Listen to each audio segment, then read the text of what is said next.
और अब उस छोटी सी लड़की को, जो अब इतनी छोटी भी नहीं रही, उसने अपने आप को पलंग पर व्यवस्थित कर लिया है कहानी सुनने के लिए। ओढ़ने की चादर के नीचे उसके पैर बिस्तर की आधी लंबाई तक पहुंच रहे हैं।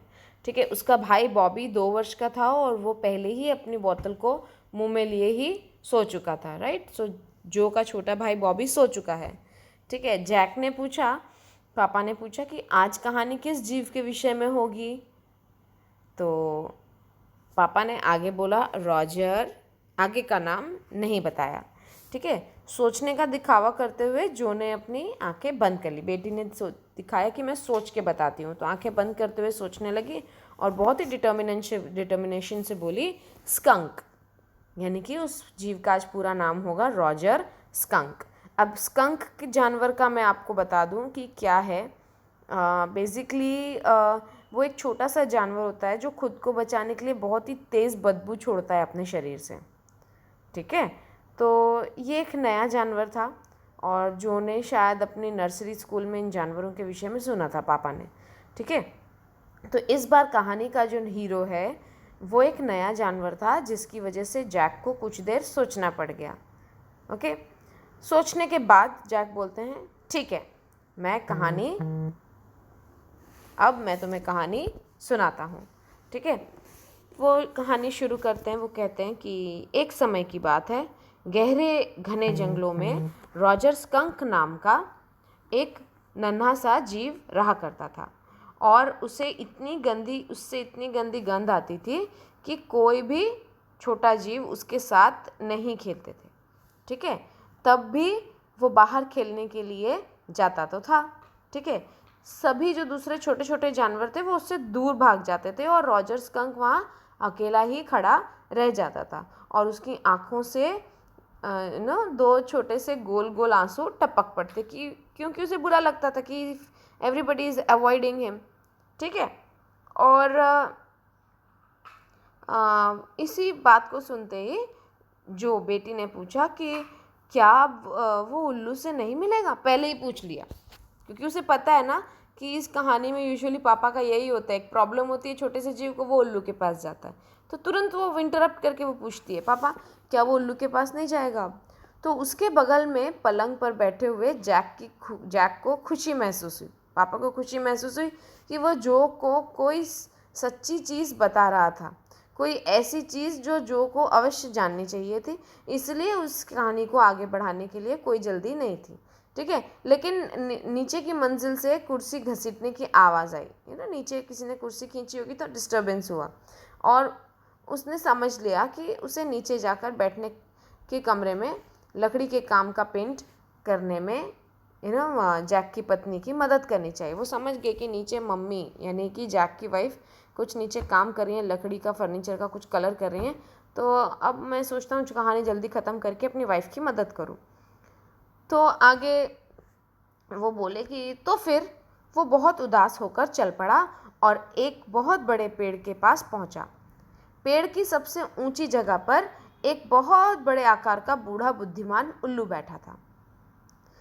उसने उल्लू से कहा जाकर, श्री उल्लू जी, रॉजर स्कंक बोला बड़े प्यार से। ठीक है, उसने आगे कहा कि सभी दूसरे छोटे जानवर मुझसे दूर भाग जाते हैं क्योंकि मुझसे इतनी तेज़ दुर्गंध आती है। मैं इसके लिए क्या कर सकता हूँ। ठीक है, तो ये सुनते ही जो बहुत खुश हो गए कि फाइनली वो एक जादूगर के पास गया। तो चिल्लाई, जादूगर जादूगर। पापा ने कहा, अब जो डैडी कहानी सुना रहे हैं, क्या तुम डैडी की कहानी सुनना चाहती हो। तो बेटी बोली, हाँ ओके ओके, सॉरी, अब आप कहानी सुनाइए। पापा ने कहा, फिर लेट जाओ और सोने की कोशिश करो। चलो आगे बढ़ते हैं। उल्लू सोचता रहा और सोचता ही रहा। अंत में वो बोला कि तुम जाकर जादूगर से क्यों नहीं मिलते। ठीक है, बेटी ने फिर इंटरप्ट किया, डैडी। पापा ने कहा, क्या बात है। बेटी बोली, क्या यंत्र मंत्र सच्चे होते हैं।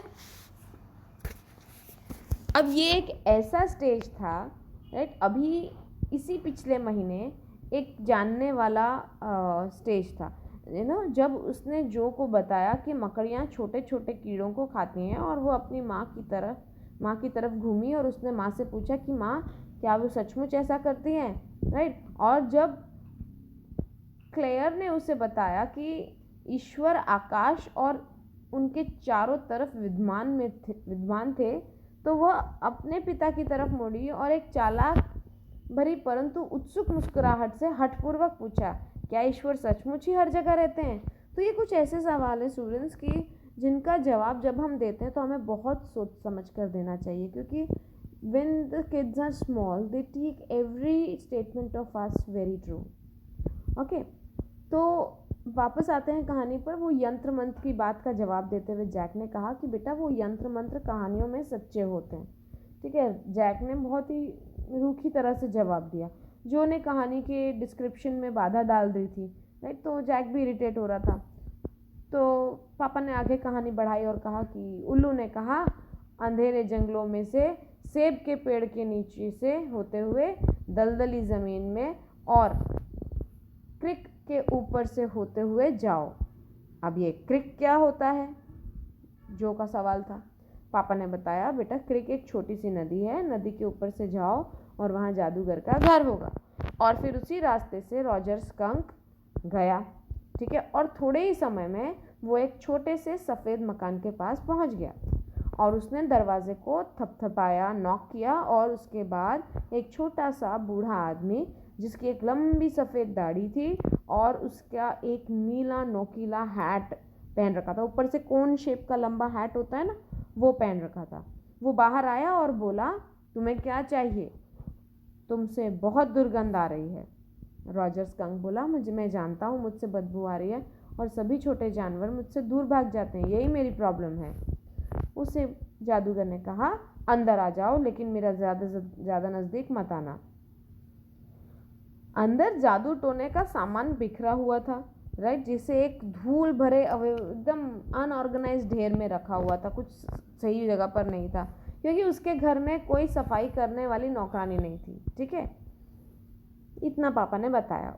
इतना सुनते ही बेटी बोली, क्यों? क्योंकि वह जादूगर था और बहुत बूढ़ा भी था। पापा ने इसका जवाब दिया। जादूगर ने एक पुरानी छड़ी ली, जिसे जादुई छड़ी कहा जाता है, और रॉजर स्कंक से पूछा कि वह कौन सी गंध चाहता है ना। जानवर से पूछा जादूगर ने कि भाई, तुमसे बदबू आती तो कौन सी खुशबू चाहते हो तुम अपने शरीर में कि उसके शरीर में आ जाए। रॉजर ने काफ़ी देर तक सोचा और कहा, गुलाबों की खुशबू।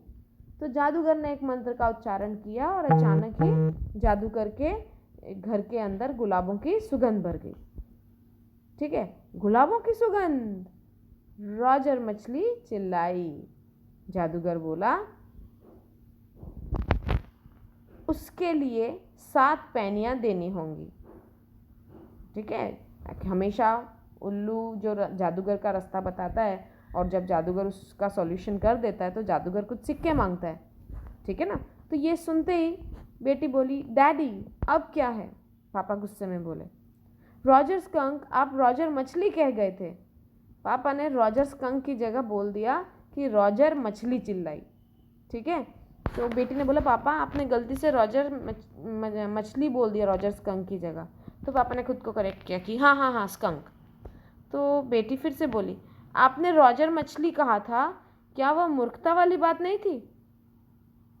पापा ने कहा, हाँ, तुम्हारे मूर्ख बूढ़े बाप की यह बहुत बड़ी मूर्खता थी। हाँ, तो मैं कहाँ था? हाँ, मैं पैनियों की बात कर रहा था, यानी सिक्कों की बात कर रहा था। रॉजर स्कंक ने कहा जादूगर से, किंतु मेरे पास तो 4 पैनियों से ज़्यादा नहीं है। और वो रोने लगा। तो जादूगर ने कहा कि इस गली के एंड तक जाओ और 3 बार घूमो और जादुई कुएं के अंदर देखो, तो वहाँ तुम्हें 3 पैनियाँ और मिल जाएंगी। इसलिए रॉजर स्कंक गली के सिरे एंड तक गया और 3 बार घूमा, और लो, उस जादुई कुएं में 3 पैनियाँ थी। तो वो उन्हें लेकर वापस जादूगर के पास गया और बहुत खुश हो गया।